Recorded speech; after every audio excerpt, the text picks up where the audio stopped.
داتا صاحب نے لکھا ہے کشف المعجوب میں کہ اللہ تعالیٰ کی بارگاہ میں حضرت موسیٰ علیہ السلام نے عرض کیا تھا، مالک تیرے بندے اگر تجھے ڈھونڈنا چاہیں تو کہاں ملے گا؟ تو اللہ کریم نے فرمایا، جن لوگوں کے دل لوگ توڑ نہیں دیتے میں ان ٹوٹے دلوں میں ملا کرتا ہوں۔ تیرا آئینہ ہے وہ آئینہ کہ شکستہ ہو تو عزیز تر ہے نگاہ آئینہ ساز میں۔ جب لوگ تانے دیتے ہیں، جب لوگ تکلیف دیتے ہیں، جب آپ بالکل ٹھیک چل رہے ہوتے ہیں، جب آپ محنت کر رہے ہوتے ہیں، جب آپ مخلص ہوتے ہیں، جب آپ جد و جہد کر کر کے تھک جاتے ہیں، اور لوگ جب پوری طور پر تانا زنی کرتے، باتیں سننے کو جب ملتی ہیں، میں دیانتداری سے کہتا ہوں جب لوگ پوری طرح دل توڑ دیں پھر کوئی سجدے کا مزہ ہے، پھر کوئی دعا کی لذت ہے، پھر کوئی چسکا ہے اس کی بارگاہ میں حاضری کا، پھر کوئی تڑپ پیدا ہوتی ہے اس کیفیت میں۔ وہ جب لوگ آپ کو پوری طرح تکلیف دیں اور سارے اسباب ظاہری ختم ہو جائیں، وہ جو لذت ہے نا اللہ کی بارگاہ میں جڑنے کی، وہ تعریف والوں کو کئی دفعہ نصیب ٹوٹے دلوں میں تو رب ملتا ہے نا، بچا بچا کے تو رکھ اسے تیرا آئینہ ہے وہ، یہ شکستہ ہو تو عزیز تر ہے نگاہ آئینہ ساز میں۔ میرے عزیز طے کریں کہ اپنے ضمیر کے مطابق فیصلے ہوں گے، اللہ رسول کی رضا پانے کا کام ہوگا، اور اس تعریف سے نکل آئیں گے ہم کہ لوگ ہمارے بارے میں کیا کہتے ہیں۔ میں عرض کر چکا ہوں کہ داتا علی اجویری رحمۃ اللہ علیہ فرماتے ہیں کہ نبی پاک علیہ السلام کو صادق کہتے ہیں، امین کہتے ہیں، صلہ رحمی کرنے والا کہتے ہیں، اور جب کہا لا الہ الا اللہ پڑھو تو پھر جادوگر، پھر معاذ اللہ شاعر، پھر کچھ۔ اچھا وہ یہ سارا کچھ کہتے رہے تو کیا حضور شام کو بیٹھ کے حضرت صدیق اکبر کے پاس یا گھر میں سیدہ ختیجہ کے پاس یہ تبصرے کرتے تھے معاذ اللہ کہ دیکھو جی لوگ بات ہی نہیں سنتے، دیکھو توجہ ہی نہیں کرتے، دیکھو مجھے جادو؟ حضور یہ تبصرے کرتے تھے؟ وہ جس طرح بچہ آگ کے قریب بار بار جاتا ہے اور ماں ہاتھ پکڑ پکڑ کے روکتی نہیں، غصہ نہیں کرتی، اس کا خیال ہوتا ہے اسے پتہ ہی نہیں یہ جل جائے گا، یہ رات کو بیٹھ کے تبصرے نہیں ہوتے تھے، بلکہ اللہ کا قرآن کہتا ہے اللہ کا باقی النفس کا، اے محبوب کیا آپ اپنی جان پر کھیل جائیں گے؟ اللہ یکون مؤمنین، اس بات پر کہ یہ ایمان کیوں نہیں لاتے؟ حضور آپ نے تو جان کی بازی لگا دی گویا، اتنی محنت کرتے ہیں، اتنی محنت کرتے ہیں، یہ اللہ کا قرآن ہے۔ وہ جادوگر کہتے جا رہے ہیں، ساحر کہتے جا رہے ہیں، اور حضور جان کی بازی لگا کر دین بتاتے جا رہے ہیں۔ یہ مزاج ہے کہ آپ ان لوگوں کے بیچ کھڑے ہو کر انہی کی خیر کی بات کریں، انہی کے حق میں بھلے کی بات کریں جو آپ پر تانا زنی کر رہے ہیں۔ آپ انہی لوگوں کے لیے دیکھیے حضرت موسیٰ علیہ السلام کتنی جد و جہد کی جناب کلیم نے، کبھی فرعونیوں سے مقابلہ ہے، کبھی دریاؤں کا سفر ہے، کبھی صحراؤں کا علاقہ ہے، کس طرح حضرت موسیٰ علیہ السلام نے جد و جہد کی اپنی قوم کو نکالنے کے لیے۔ آپ قرآن مجید کھولیں، جگہ جگہ حضرت کلیم علیہ السلام کا ذکر ملے گا، کبھی وہ پانی کا مطالبہ لے کے آ گئے، کبھی کچھ لے کے آ گئے، دن رات حضرت موسیٰ علیہ السلام انہیں فرعونیوں سے نجات دلانا چاہتے ہیں، لیکن وہ کتنی ذہنی اذیت دیتے ہیں۔ آپ تاریخ پڑھ کے دیکھیں، کبھی وہ ان سے کہا گائے ذبح کرو تو پوچھتے ہیں رنگ کیسا ہو، بچڑی ہو کہ جوان ہو۔ کبھی حضرت موسیٰ علیہ السلام کے بارے میں معاذ اللہ ثم معاذ اللہ، یہاں تک انہوں نے کہہ دیا کہ آپ نے تو اپنے بھائی حضرت ہارون کو قتل کر دیا، یہاں تک کہ ایک عورت کو کہا جا کہ جناب حضرت موسیٰ پہ الزام لگا دو۔ کبھی وہ کہتے ہیں کہ معاذ اللہ آپ اتنا اپنے آپ کو پردوں میں چھپا کے رکھتے ہیں، چونکہ حضرت کلیم بڑے حیادار تھے، اللہ کے سارے نبی حیادار ہوتے، تو وہ کہتے تھے لگتا ہے جسم پہ معاذ اللہ ثم معاذ اللہ کوئی عیب ہے، کبھی کوئی بات، کبھی کوئی بات، کبھی کوئی بات۔ لیکن آپ حضرت کلیم کو دیکھیں، وہ جہاں بھی رب کی بارگاہ میں عرض کرتے ہیں اپنی امت کی خیر ہی مانگتے ہیں، وہ اپنی قوم کی خیر ہی مانگتے ہیں، وہ اللہ کی بارگاہ میں یہی عرض کرتے ہیں مالک ان کے لیے ہدایت کے راستے واضح فرما۔ یہاں تک ان کی قوم نے کہہ دیا معاذ اللہ، یہ اللہ کا قرآن فرماتا ہے، آپ سورہ آراف پڑھ کے دیکھیے، وہ کہنے لگے اے موسیٰ ہمیں تو آپ سے پہلے بھی آپ کی وجہ سے تکلیف پہنچی معاذ اللہ، آپ کے بعد بھی آپ کی وجہ سے تکلیف پہنچی، وہ آپ کی ولادت کی خبر معروف ہوئی تو فرعون نے ہمارے بچے قتل کرانے شروع کر دیے، تو آپ کے تو آنے سے پہلے ہمیں تکلیفیں پہنچ رہی۔ لیکن حضرت موسیٰ پھر بھی کہتے ہیں اور صبر کرو تمہارا دشمن ہلاک ہو جائے گا، اللہ تعالیٰ تمہیں کامیابی دے گا۔ اور پھر اللہ تعالیٰ نے اس کا اعلان بھی فرمایا، فرمایا یاد کرو نا بنی اسرائیل والو، وہ وقت یاد کرو نا، وَإِذْ نَجَّيْنَاكُمْ مِنْ آلِ فِرْعَوْنَ، پھر ہم نے تمہیں نجات دی فرعون والوں سے، پھر ہم نے تمہیں نجات دی ان لوگوں سے، فرعونیوں سے تمہیں بچا لیا۔ کس کی برکت سے؟ حضرت موسیٰ علیہ السلام کی برکت، اللہ نے ان کے ذریعے تبلیغ فرما کے بچا لیا۔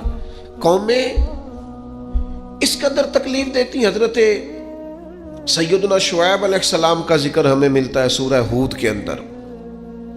حضرت شعیب اپنی قوم کو منع کر رہے ہیں، کیا کہہ رہے ہیں؟ ناپ تول پورا کرو، نا انصافی نہ کرو، لوگوں کا حق نہ مارو، یہ خیر کی دعوت۔ قوم جواب میں کیا کہتی ہے؟ سورہ ہود پڑھیے، وہ کہتے ہیں ہمیں نہیں سمجھ میں آتی آپ کی باتیں، اگر ہمیں آپ کے قبیلے کا ڈر نہ ہوتا تو معاذ اللہ ہم تو آپ کو پتھر مار مار کے شہید کر دیتے۔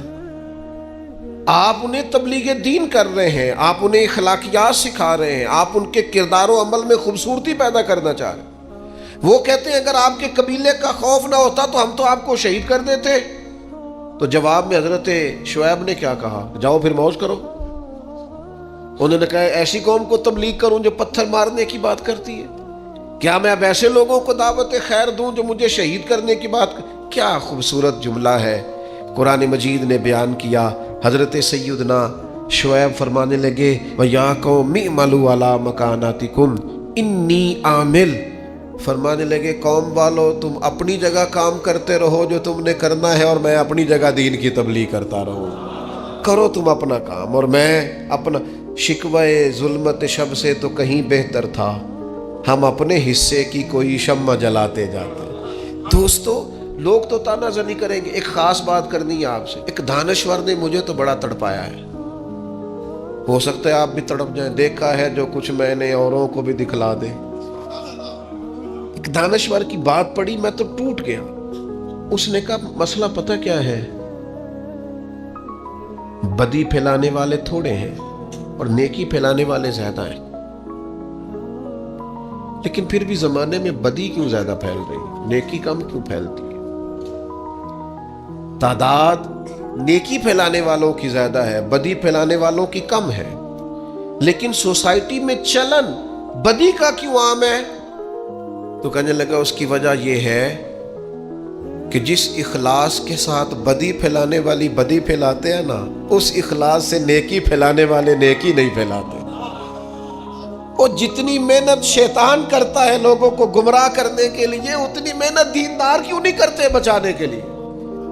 جس تیزی کے ساتھ لوگ دین کے مخالف کوششیں کرتے ہیں، اتنی محنت کے ساتھ دیندار لوگ جدوجہد کیوں نہیں کرتے؟